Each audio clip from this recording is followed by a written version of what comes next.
Barrackpore police কমিশনারেটের বিভিন্ন থানা এলাকা থেকে চীনা মাঞ্জা সুতো বিক্রির অভিযোগে ধৃত 11।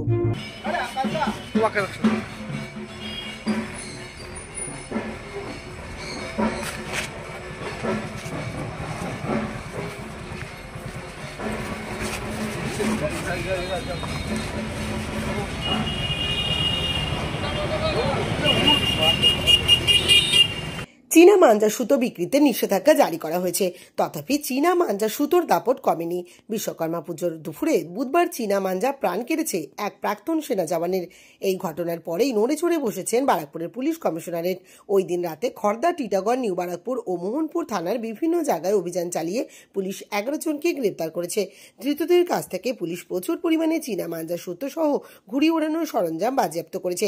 জানা গিয়েছে, খড়দার পিকে বিশ্বাস রোড থেকে 5 জন, টিটাগড়ের তালপুকুর এলাকা থেকে 1 জন, নিউ বারাকপুর রেলওয়ে সাইটিং এলাকা থেকে 4 জন এবং মোহনপুর থানার শিউলির বড় মসজিদ এলাকা থেকে 1 জনকে পুলিশ গ্রেপ্তার করেছে।